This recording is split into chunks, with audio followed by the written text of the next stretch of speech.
Esta es la nueva vacuna de Johnson & Johnson. A principios de marzo, más de 6,000 dosis debían enviarse a la ciudad de Detroit, Michigan. Pero el alcalde dijo no gracias. Moderna y Pfizer son los mejores, y voy a hacer todo lo que pueda para asegurarme que los residentes de Detroit reciban lo mejor. Se refería a estos números, las tasas de eficacia de las vacunas. Las vacunas Pfizer, BioNTech y Moderna tienen tasas altas de eficacia, 94% y 95%. Y Johnson & Johnson, solo el 66%. Y si solo miras estos números, es natural pensar que estas vacunas son peores que estas. Pero esa suposición es incorrecta. Estas cifras ni siquiera miden lo más importante. ¿Qué tan efectivas son estas vacunas? Para entender lo que son, primero hay que entender qué se supone que deben hacer. La tasa de eficacia de una vacuna se calcula en ensayos clínicos grandes. Cuando se pruebe la vacuna en decenas de miles de personas, esas personas se dividen en dos grupos. La mitad recibe la vacuna y la otra mitad recibe placebo. Luego siguen viviendo normalmente mientras que los científicos monitorean si contraen COVID-19 o no durante varios meses. En el ensayo de Pfizer-BioNTech, por ejemplo, hubo 43,000 participantes. Al final, 170 personas se infectaron con COVID-19. Y la forma en que se los coloca en estos grupos determina la eficacia de la vacuna. Si los 170 se dividieran, significaría que es igual de probable enfermarse con o sin la vacuna. Así tendría una eficacia del 0%. Si los 170 estaban en el grupo placebo y ninguna persona vacunada se enfermaba, la vacuna tendría una eficacia del 100%. Con este ensayo en particular, habían 162 en el grupo de placebo y solo 8 en el grupo de la vacuna. Significa que era un 95% menos probable para los vacunados contraer COVID-19. La vacuna tuvo una eficacia del 95%.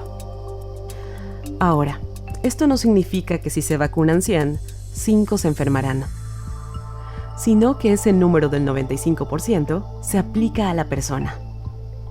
Cada persona vacunada es 95% menos probable de enfermarse que alguien sin vacuna, cada vez que se expone al COVID-19. Y la tasa de eficiencia de cada vacuna se calcula de la misma manera. Pero los ensayos podrían realizarse en circunstancias muy diferentes. Una de las consideraciones más importantes aquí, cuando observamos estos números, es el momento en el que se realizaron estos ensayos clínicos.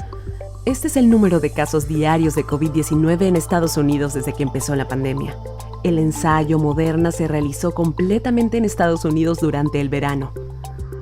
El ensayo de Pfizer fue principalmente en Estados Unidos y al mismo tiempo. Johnson & Johnson, sin embargo, hizo su ensayo en Estados Unidos cuando había más oportunidades para los participantes a exponerse a infecciones. Y la mayor parte se llevó a cabo en otros países, principalmente en Sudáfrica y Brasil. En estos otros países, las tasas de casos no solo eran altas, sino que el virus en sí era diferente. Los ensayos se realizaron mientras que los variantes de COVID-19 emergieron y fueron dominantes en esos países. Variantes con más probabilidad de que los participantes se enfermen. En Sudáfrica, la mayoría de los casos del ensayo de Johnson & Johnson fueron de esa variante, no de la cepa original que estaba en Estados Unidos durante el verano. Y a pesar de eso, redujo las infecciones significativamente. Si se trata de hacer comparaciones directas entre vacunas, se necesita estudiarlas en el mismo ensayo, con los mismos criterios de inclusión, en las mismas partes del mundo al mismo tiempo. Si consideramos las vacunas Pfizer y Moderna, y se rehace su ensayo clínico al mismo tiempo que vimos el de Johnson & Johnson, sus números de eficacia podrían ser muy diferentes. Estos números de eficacia realmente dicen lo que sucedió en el ensayo de cada vacuna. No exactamente lo que sucederá en el mundo real, pero muchos expertos argumentan que ni siquiera es el mejor número para juzgar una vacuna de todos modos, porque impedir la infección no es siempre el objetivo de la vacuna. El objetivo de un programa de vacunación COVID-19 no es necesariamente llegar a COVID-0, sino dominar este virus, desafiarlo, eliminarlo por su capacidad de causar enfermedad grave, hospitalización y muerte. Es útil observar los diferentes resultados de exposición a COVID-19 como esta. El mejor escenario es: no se enferma en absoluto. El peor caso es la muerte. En el medio está la hospitalización, síntomas graves a moderados o no tener ningún síntoma. En la mejor de las circunstancias, las vacunas brindan protección hasta aquí. Pero en realidad, no es el objetivo de las vacunas contra el COVID-19.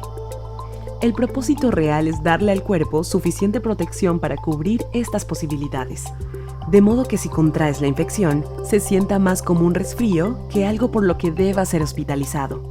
Y eso es lo que todas las vacunas contra COVID-19 hacen bien. En todos estos ensayos, mientras que algunas personas en los grupos placebo se internaron e incluso murieron por COVID-19, ningún vacunado por completo en ninguno de estos ensayos fue internado ni murió por COVID-19. Una cosa que desearía que ese alcalde hubiera entendido es que las 3 vacunas tienen esencialmente ese 100% de efectividad en proteger de la muerte. El alcalde de Detroit se retractó y dijo que comenzaría a utilizar la dosis de Johnson & Johnson, porque sigue siendo altamente eficaz contra lo que más nos importa. La eficacia importa, pero no es lo que más importa. La pregunta no es qué vacuna te protegerá de la infección por COVID, sino cuál nos mantendrá vivos o fuera del hospital. ¿Cuál ayudará a poner fin a la pandemia? Y eso es cualquiera de ellas.